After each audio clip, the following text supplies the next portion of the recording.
Në skajin verior të Shqipërisë, aty ku Alpet shqiptare ngrihen madhështore dhe ku bjeshkat të ruajnë ende qetësinë e kohëve të vjetra, ndodhet një nga majat më të bukura të Kelmendit.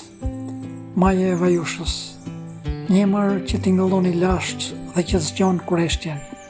Një majë që qëndron mbi fshatin turistik të Lepushës, në zemër të një prej zonave më të bukura malore të Shqipërisë. Lepusha është një nga portat hyrëse drejt bjeshkëve të Nemuna. Nga kjo zonë, shtigjet malore vazhdojnë drejt kreshtave të larta, drejt Vermoshit dhe drejt pejsazheve që për shekuj kanë qenë shtëpie e parimve, udhëtarve dhe banorëve të Kelmendit. Maja e Vajushës ngrihet rreth 2100 metra mbi nivelin e detit dhe nga lart ofron pamje të jashtëzakonshme mbi malet përreth. Unë kam qenë disa herë pranë kësaj maje, afër pikës më të lartë.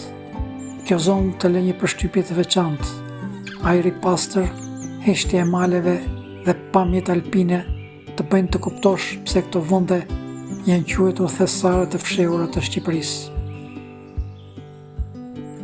Por ajo që tërheq vëmendjen është vetë emri, Vajush.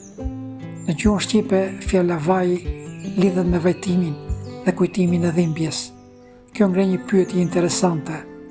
A ruan vallë ky emër do një histori të vjetër të harruar të këtyre maleve?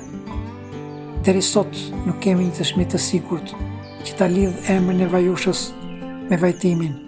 Mund të jetë një shpjegim i mundshëm, por mund të ketë dhe një prardhje tjetër më të lashtë që ende nuk është zbuluar. Dhe pikrisht këtu qëndron bukuria e këtyre vendeve, sepse jo çdo mister ka një përgjigje të shkruar. Disa emra ruhen për breza dhe vazhdojnë të na bëjnë të kërkojmë historinë pas tyre. Maja e Vajushës nuk është vetëm një lartësi në hartën e Shqipërisë.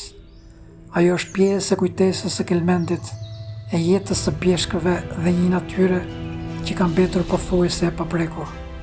Në këto male, çdo shteg ka një histori, çdo kresht ka një emër dhe çdo emër mund të fshehë një rrëfim.